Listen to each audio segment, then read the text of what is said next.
The results are in. We took a poll on where your head is at number 2 overall. Who do you want to take? We'll reveal those results and go to the Sicko Satchel today on Locked On Hornets.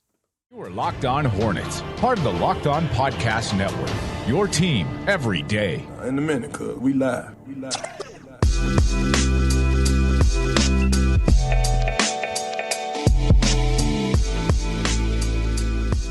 It's Locked On Hornets, part of the Locked On Podcast Network. Your team every day. Thanks for making us your first listen. We're free and available anywhere you get your pods. That does include YouTube, by the way. This episode is brought to you by Gametime. You can download the Gametime app, create an account, and use code LOCKEDONNBA for $20 off your first purchase. Last-minute tickets, lowest price guaranteed. As always, that's Doug Branson. Catch his Substack, Every Hornets Boxscore, on his website, everyhornetsboxscore.com. Catch me on WFNZ from 12 to 3 every weekday. And that is the samurai of StockX, David Walker, hopping on, making the weekly appearance. You can find him on Twitter at Shoot, SHOE2T. Shoot Henderson, of course, hoping that we draft Scoot. How are you doing, David? I'm doing great, guys. We are on to the finals, but more importantly, we are on to day, 1 billion of draft talk and speculation. So let's do it. It's funny because there are so many times. It still doesn't feel as long as other years because I know it's crazy, right? It's the whole Scooter Brandon Miller talk. We've had that conversation for so long, but maybe more people in the pot makes it feel longer to me. Like, do you get that feeling, Doug? Do you feel like we've just been doing this over and over and over again compared to other years? I don't find it any worse for some reason. No, I think we would have been talking a lot of silly stuff already had it been other years, because you do have two very compelling prospects in Scoot Henderson and Brandon Miller, very different players. So there is a lot to talk about in terms of their strengths and weaknesses, in terms of the implications that they would have on the starting lineup, on the rotation. It's just, it's a ton to talk about. We are talking about the two players over and over again, but they're exciting players. We are indeed. No, it's just funny to see where people fall on that. And so we put out a poll, right? You can go to the Locked On Hornets YouTube page, the community page inside our channel, and we put out the poll of, where's your head right now? Where's your head? It was 4 weeks leading up to the draft, and we put that poll out about 4 days ago. And so, Doug, we got 900 votes on this thing. Lots of people rolling in. Usually people will update the Twitter polls, and there's like 57 people who voted. And it's like, well, an overwhelming majority, they want this one. And it's really just your family members and your P1 listeners. That was it. But no, we got 900 votes here, okay? And you asked 4 weeks to go until the NBA draft. Where's your head right now? 76% of 900 votes, 76% are riding the Scoot wagon. They all want Scoot Henderson. Wow. So they have been a fan of our propaganda for Scoot Henderson, Doug. It has been working. 17% vote that they want Brandon Miller, and 7%, only 7, want to trade the pick. David, how surprised are you at those results, having Scoot Henderson with a lot of people who contributed, an overwhelming majority wanting Scoot? Yeah, not too surprised, just based on, I guess, like my Twitter feed and the conversations we see in the Hornets Twitter sphere. I guess you could be surprised because there's not a single mock draft that has Scoot now going to Charlotte anymore. It's insane because we haven't, guys, it's been a week or so, week and a half, whatever. But we've had one comment from Mitch, and it's the Nick Carboni grab. It's it's one thing that everyone has just absolutely taken off with. It's been spun, I think, backwards and forwards at this point. And you could really do whatever you want to with that quote, because as you guys talked about, he basically answered it 2 ways. But it's the latter that always gets quoted around the Brandon Miller fit. So not surprised that people still want Scoot. I'm just waiting for the wave to go back the other way on the mock drafts and the takes at number 2 there, because it's been all Brandon Miller so far. What do you think, Doug? Yeah, well, I agree with David. It has been all Brandon Miller. I think I think 2 things. I think Scoot's team's got to get out there a little bit more aggressively with the number 2 smoke. And also, I think the Hornets would be obliged to also muck this up a little bit, because I don't think it benefits the Hornets in terms of any kind of trade value if everyone else believes 100% that they're going to take one player or the other. So I think there should be some mystery. So I wouldn't be surprised if in the weeks leading up to this, we get a little bit, and not any of this, like, I don't know if you saw this like Sam Amico thing where I did. I tweeted it out. So go to Twitter at Doug Branson LOH if you want to see the link. But like, it's one of these it's a perfect draft article in that it has a rumor headline, that the Hornets are looking at Scoot, but there's no sourcing. There's no rumor even. It's not even, I mean, it's just the rumor is the headline. They're amazing. Just starting a rumor. Sam Amico, perfect. You nailed that perfect draft article. Anyway, I've got something good for you too, by the way. My producer, Fitty at WFNZ, decided, you know what? I'm going to go after him. And we got him, Doug. We got Sam Amico on the show. I think it's either today or tomorrow. I need to check the calendar. Yeah, we have him on this week. We have him on this week, which we got to confirm with him. But it's like, it's funny because my producer told me, he's like, yeah, man, you want me to go after Sam Amico? Doing a good producer thing, seeing somebody write about the Hornets, and I'm going to try to go after him and see if they want to hop on the show. But then you read it and it's like, okay, I'm going to be like, I'm going to ask him, hey man, what made you go that strong with Scoot going to the Hornets? Question mark, right? Like, what's going on? And then if he comes up with a legitimate reason, the follow-up question has to be, why didn't you write that down? Yeah. Like, why not reveal that you have any? I mean, like, it's one thing to write an article and say my sources tell me. That's vague and hard to argue with or for or against. But like, there was nothing in the article. It was truly amazing. Anyway, well, it is quintessential aggregation. That's the aggregation that makes people create podcasts called "Please Don't Aggregate This." That's the one. Okay, so I don't want to get too sidetracked here. Let's talk about these poll results. 76% at 900 votes. I mean, that is a good enough sample size for a presidential poll. It's good enough for us here. And this was a scientific poll, let me tell you. I didn't fool around with the answers. I went alphabetical order. I went Brandon Miller, Scoot Henderson, or trade the pick. I'm surprised more people didn't want to trade the pick because people love trades. People love, mixing it up when it comes to the NBA draft. But Scoot Henderson overwhelming. And that's surprising because we've gotten a lot of loud Brandon Miller fans in the comments.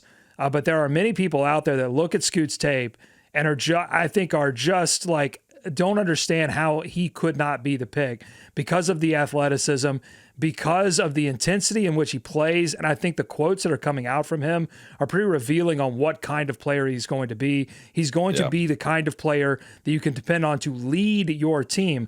And I think that's one of the differentiators from Scoot Henderson and Brandon Miller is that Scoot's going to come in and lead this team. And I know a lot of people out there are probably Brandon Miller fans in this draft, maybe because they are LaMelo fans and they believe like on some level that if you bring someone like Scoot Henderson in, it's going to chase away LaMelo. I would say, I think it might be a relief to LaMelo not to have to be, sort of a vocal type leader.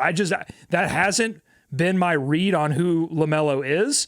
And maybe he will become that, but that's not my read on who he is. And I think it could be a relief for him.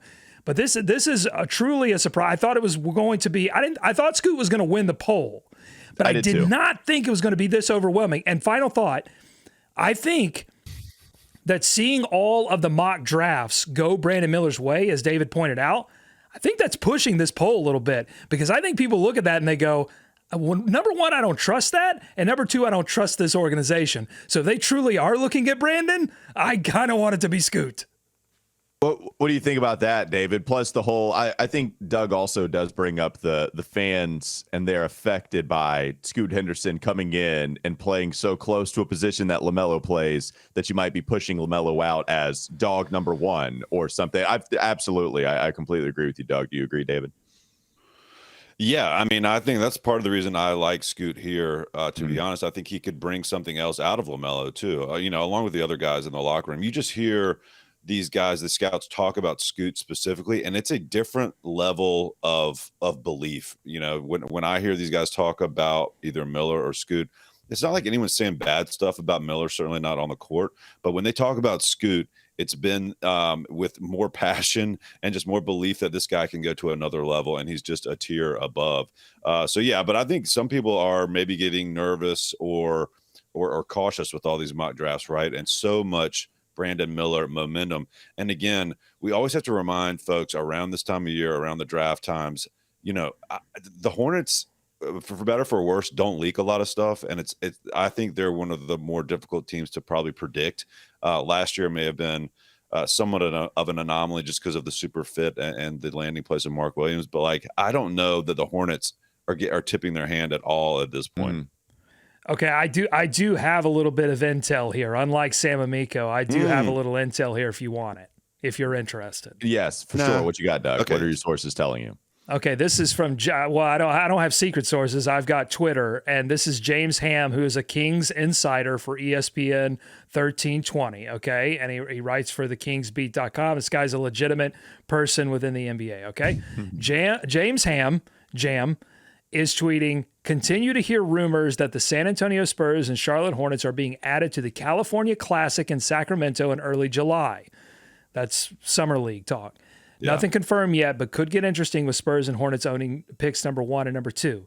Now, if you're the NBA, why would you add those two teams if you didn't feel like both were going to make the pick? I think that's number 1. So that's a little intel away from them trading the pick. Number 2, we know that the NBA has already been interested in marketing two players going 1v1 with each other, and it's not Wemby and Brandon Miller, it's Wemby and it's Scoot. I think this California Classic could be the precursor to a future Christmas Day game between Wemby and Scoot. I freaking love this. I freaking love this, Doug. This is amazing. This is next level thought right here. You're so right. What's the one clip we always see of Scoot right now? It's crossing over Wemby and hitting that 1-3. That's what we're going to see played over and over and Get over. out of here. All right. The conspiracy theories are often running. We are speculating at an all-time high. Scoot can't shoot right like now. Nick Richards can't scoot. I got my eyes on both Scoot and Nick Richards. They're both hiding that little three-point shot under a bushel. Nick Richards can scoot, and we think he can shoot as well. We think he can do both, and we're hoping Scoot can shoot and scoot, all the boots to go with it. All right, let's go and continue to talk about the number 2 pick coming up next on the Locked On Hornets podcast. Don't go to sleep on the Hornets just yet. All right, we will rummage through the sicko satchel, but there is something that came out from Sam Vecini that told you you're getting something wrong about Scoot Henderson. Yes, you, person watching this channel. We'll get to that in just a moment, but not before we bring up PrizePicks. This episode is brought to you by PrizePicks, and you can pick 2 to 6 players if they score more or less than their PrizePicks projection on their fantasy sports app or website. You can win up to 25 times your money on any entry. There's no competing against other people. It's just you versus the projections available, and they offer projections on really any sport you watch. Not only the NBA, the NFL, or the MLB, but the WNBA, that's in full force right now. College football, men's college basketball, women's college basketball, the PGA, which we just saw another major over and done with, disc golf. There's so many sports. Just go check it out on prizepicks.com. Download the PrizePicks app too, or go to their website to sign up and play daily fantasy sports. First-time users can receive a 100% instant deposit match up to $100 with promo code Locked On. If you deposit $100, PrizePicks gives you $100. If you deposit $50, PrizePicks will give you $50. Don't forget to enter promo code Locked On at sign up for an instant deposit match up to $100. More Locked On Hornets coming up next. Is Locked On Hornets. Adam Silver had Ahmad Rashad up on stage, and he used his phone to body scan Ahmad Rashad, and then they inserted a digital version of Ahmad Rashad into the highlight. Wow. And so I'm looking at this and going, just fix my league pass. I don't want to be in a highlight. I would just like to actually watch the highlight without my application logging me out, freezing, dropping all of the time. Fix my league pass before you insert me in the game, please and thank you. It's time for more of the Locked On Hornets podcast.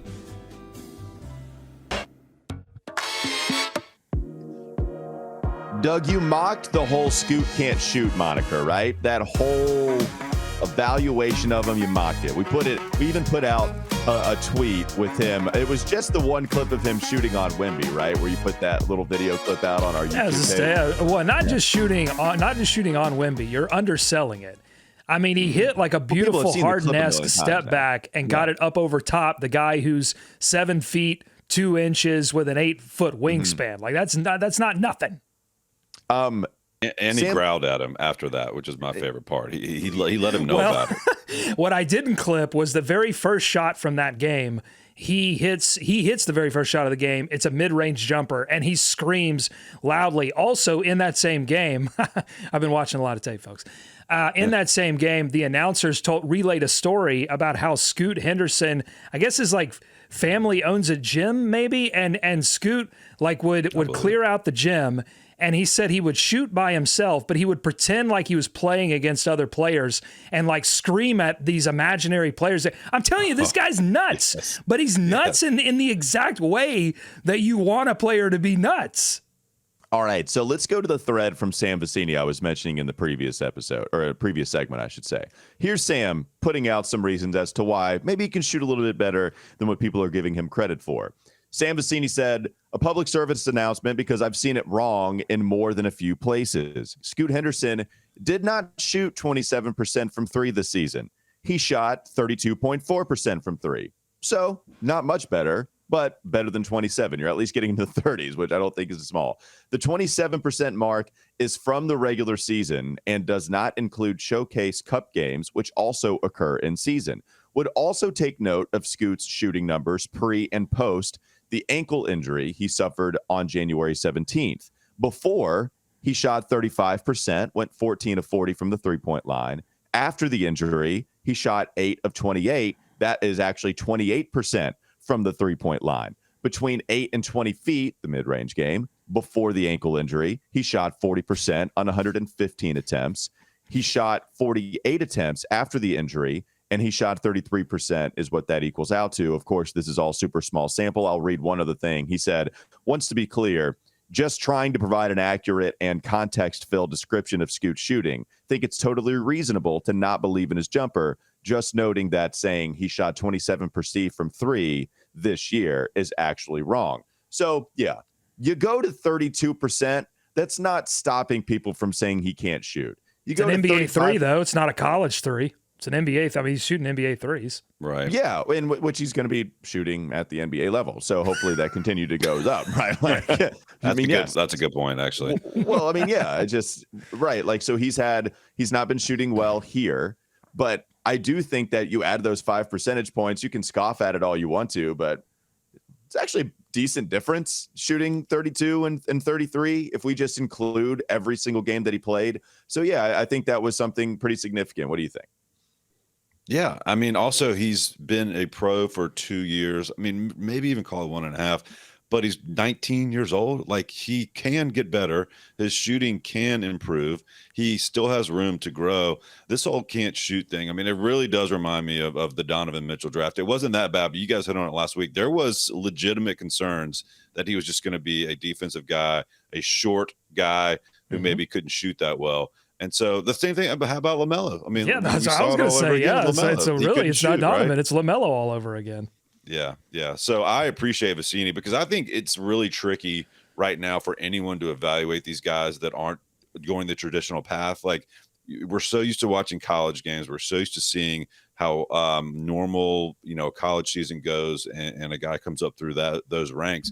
But this new G League stuff, no one understands it, dude. I didn't know that they only shot one free throw until Vecini said it on the pod with you guys last week. So, like, that's a whole different level of just understanding where these guys are coming from. So I'm appreciative of him for pointing those things out. Yeah, I think it makes a big difference. Go ahead, Doug. You had one other thought. Well, you threw a lot at us there, Walker, with those tweets, but the one thing that I took away from it was that Scoot's already gotten his ankle injury out of the way, right? I mean, he's going to fit right in with this roster. I mean, if it's like it's just a badge of honor on this roster. You got to get your ankle injury before you really get respect. So he's already got that. He does indeed. Hopefully we don't have to have Scoot in the boot. We can just have Scoot and the boot like Rod was talking about in the last episode. Let's get to this one question. Maybe one of us answers it and then the rest of us can answer it in the next segment. But I did want to get to a Sicko Satchel question. Doug, do you have the intro ready? Oh, yeah. Well, no, I didn't, but I can if you'll just give me a second. Come on, you shameful little sicko. I was going to set you up, but that's fine. I don't need your setup. All right, we're off and firing. There is the Sicko Satchel. We got a question from EA15 on YouTube. They ask, what are your realistic expectations for the offseason? I've seen a lot of trade rumors and roster rebuilds that don't look feasible, in my opinion. So it's interesting to hear your thoughts. The hope of having a good offseason is what makes me a sicko. So the projections, the realistic expectations, Doug, we'll start with you. What would you say is realistic to expect from this team? Nothing. And I don't mean that facetiously. I don't mean that, snarkily. I mean, I think the expectation has to be that they have the assets in hand, that they have the cards that they're going to play already in their hand. They've got Miles Bridges. It seems like they're going to bring him back. So we can expect Miles Bridges, right? Yeah. But what I'm saying is what to expect is the information that you already pretty much know in your heart. So they're probably going to make this second overall selection. They're probably not going to make all 5 of these draft picks that they have right now. There's probably going to be some kind of trade, but I wouldn't expect it at the 2 spot. This team just does not operate in the same way that classic Hornets teams did, where they did make blockbuster type trades. They weren't afraid to blow teams up, and they weren't afraid to go after it. This team is, I hate to say it, but they are a little bit afraid to go after it. I would love to see them go, hey, we got the number 2 pick. We've got a few advantages here. Let's really go after this thing and aggressively change this roster. I think it's fear, and I think it's a lack of belief that they actually can accomplish it. One other thing I would say is I would expect that this is the team that's going to be making the decision. It's going to be MJ. It's going to be Mitch Kupchak. We're not going to see some quick sale of the team and another group come in and take all these decisions this offseason. I think and I don't just mean the draft. I mean this complete offseason, I think, is going to be helmed by the folks that you know and maybe love. David, you want to finish this up before we move on? Yeah, and I'm with Doug on that one. I mean, if you think about it, this really was a gap year, right? And they've been holding on to these cards for 2 off seasons now. Some of that stuff was out of their control, but Miles was the move. It's still going to be the move this year probably, and not much else on the free agency front or big shakeups trade-wise. But they're counting on that 2 pick, maybe the 27 pick, and Miles, and maybe a piece or 2 there. But I think those are going to be the big moves. I hope they don't trade the pick, and I'll tell you why in the next segment if you're interested. Okay. All right. I hope you're interested because you're getting it no matter what. Coming up next on the Locked On Hornets podcast. Don't go to sleep on the Hornets just yet. I'll give you some of my realistic expectations, and then Doug will reveal what he thinks the team should do with 27. We also got to assess the Eastern Conference playoffs. We got to see the Miami Heat move on to the NBA Finals. They'll be playing the Denver Nuggets. We'll get to all of that in the last segment of Locked On Hornets. Is Locked On Hornets.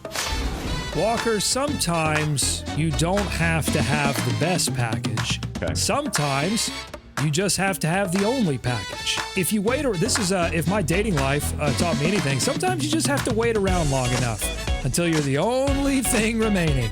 And then suddenly you look pretty great in comparison. It's time for more of the Locked On Hornets podcast.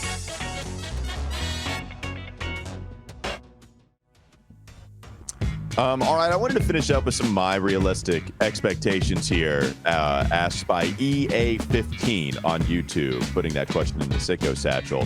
So if we just went down the roster real quickly with some of the wild cards, with some of the guys that we just aren't sure what's going to happen, I do expect Miles Bridges to be back just like everybody. But maybe some harder decisions like a Kelly Oubre. Is he going to be on the roster?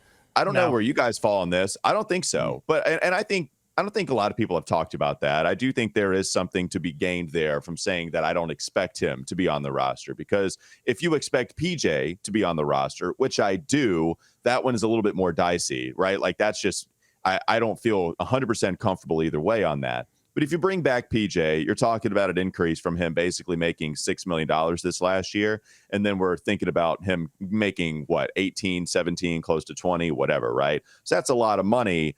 The obvious way to cut ties there to make room for him is Kelly Oubre. If you are not going to be able to seek a trade partner for Terry Rozier or Gordon Hayward this offseason, that's going to be more deadline stuff. So I do expect Kelly Oubre to be off the roster. Plus, the other thing is, number 2 comes with a higher contract than all the other draft picks. So now you're talking about paying Scoot Henderson, Brandon Miller, whoever, Now you're going to have to be cutting costs a little bit more, which might not only leave Kelly Oubre on the outs, but Dennis Smith Jr., Teo Maladone, especially with the positions. You have Cody Martin coming back. Even if you don't believe in him, you do have the contract that he agreed to there. So I would expect that contract at number 2, right? Like, think about it. If they fall to number 6 or go to 5, even 4, whatever, maybe there's enough wiggle room. I haven't done enough of the research. Okay, they have exactly this much, right? But you are paying more money for the number 2 overall pick.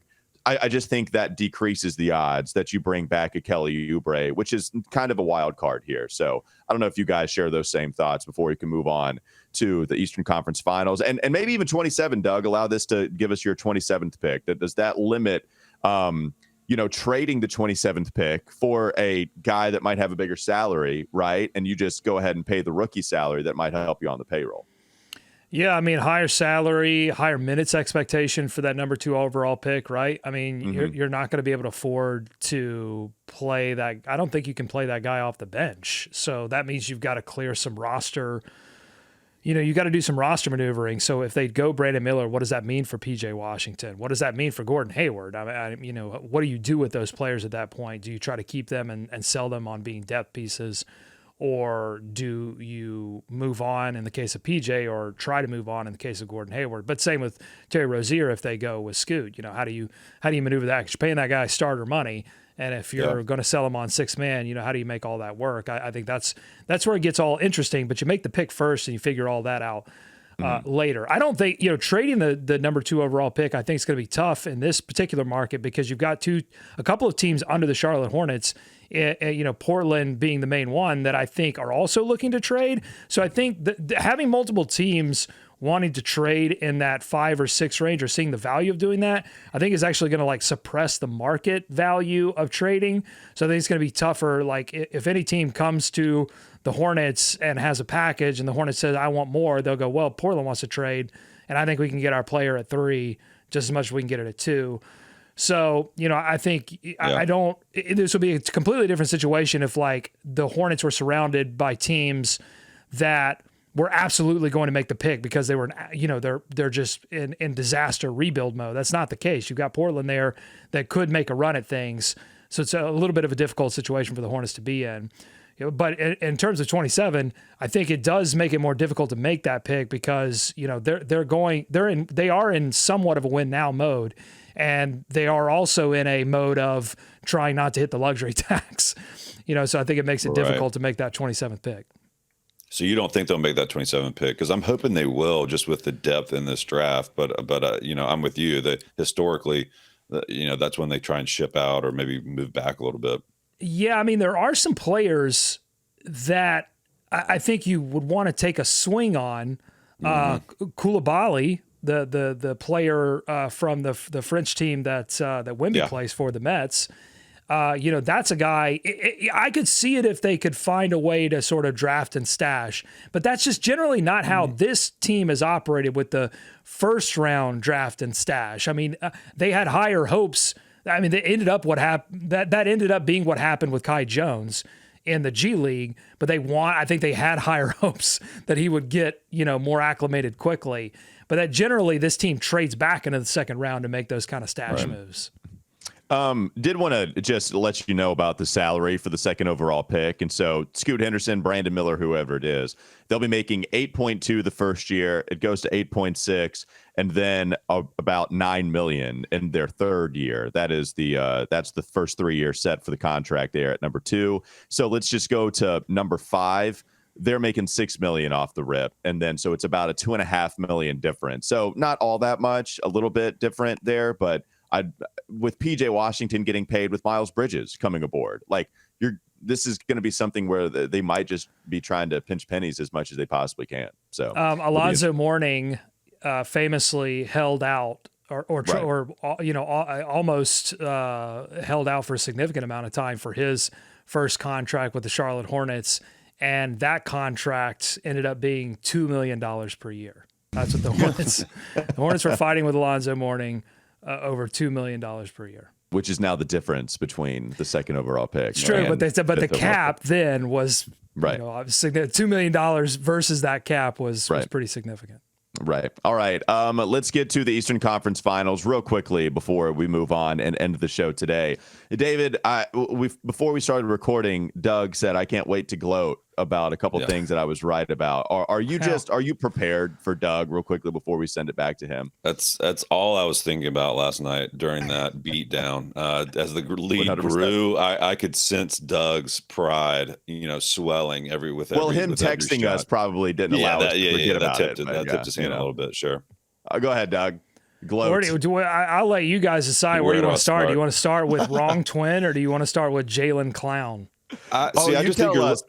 You tell us where you want. I'm not playing this game. Okay, you decide where you want to go on your gloat float. Well, I mean, Caleb Martin. You've got the announcers. You got Stan Van Gundy. You've got Charles Barkley. You've got everyone on the set of Inside the NBA giving Caleb Martin the MVP of the Eastern Conference Finals. I think, except for Reggie Miller. Yeah, they should have given it to him. Well, Reggie Miller, get out of here. Come on. But yeah, they should have given it to Caleb Martin. I mean, he was incredible, especially in that Game 7. But I mean, he was really, really good for that team the entire series, and he's been good for them in the playoffs. And I can't believe the Charlotte Hornets. I think I've been used to seeing the Miami Heat find players out of nowhere, G League, and going, how are they doing that? How are they doing that? And the Charlotte Hornets can't do that. But I haven't been accustomed to, in a long time, the Miami Heat just stealing Charlotte Hornets players and making them valuable playoff pieces. That's something that, I remember from a long time ago, but it's suddenly making a comeback, and this is a reboot that I'm not particularly enjoying. But yeah, Caleb Martin, amazing. It does hurt. Cody Martin didn't play this year. I think if Cody Martin had played and been a valuable bench piece for the Charlotte Hornets this season, then this wouldn't hurt so bad. But, wrong twin. But that's where you got to look at it. He's still the better twin. That's another piece the Hornets can bring back this upcoming season even better. They got the better twin. He's just got to get healthy. I think at this point he's got to be. Workouts. He's got to play like MJ at this point.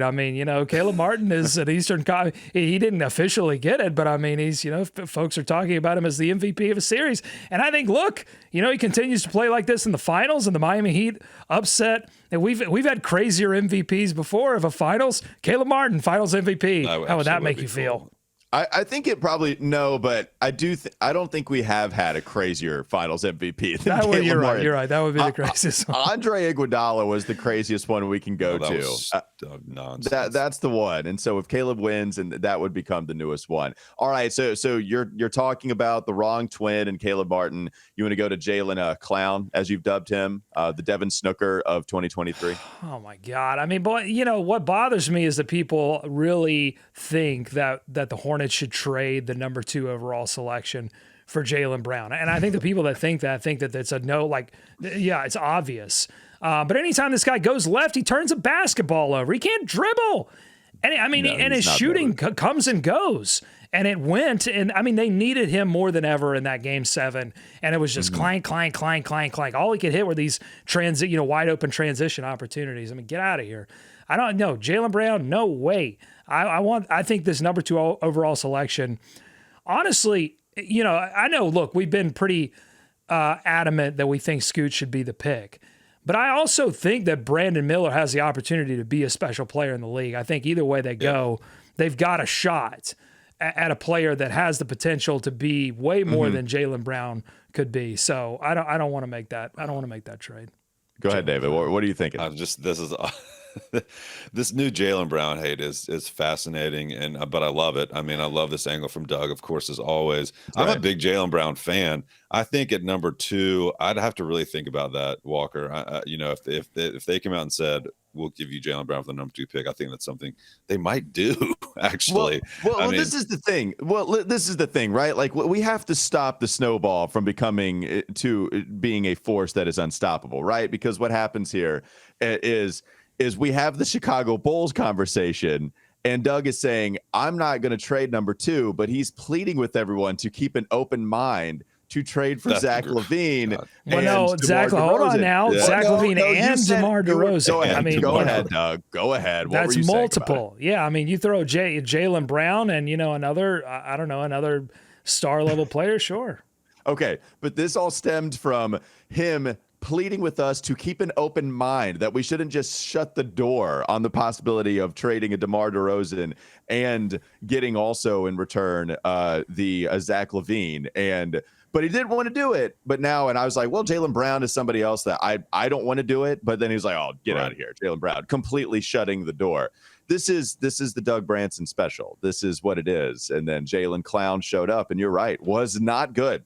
Was not good. Yeah, no one here is throwing any facts my way to disprove my point here. That's all I'm saying. Well, as an all NBA player, that would be okay to have on the roster. I think that's debatable. Nice, but yeah, it's a voting award. It's not, the voters got it wrong. It's a popularity contest. How many rings does he have? Yeah, 0 is what he has. All right, that'll do it for Locked On Hornets. That is the Samurai of StockX, the one and only David Walker that you can find on Twitter at David B. Walker. That's Doug Branson. Check out his work on his Substack, everyhornetsboxscore.com, and listen to me on WFNZ every weekday from 12 to 3 p.m. We appreciate your support, making us your first listen daily, as always. Now make your second listen game to game NBA. Every moment, every top performance, every result. Locked On Game to Game covers every game from across the league with local analysis that only Locked On can deliver. Follow Game to Game on Locked On NBA, available on the Odyssey app, YouTube, and wherever you get your podcast. Have a great rest of your day. We'll be back with you tomorrow.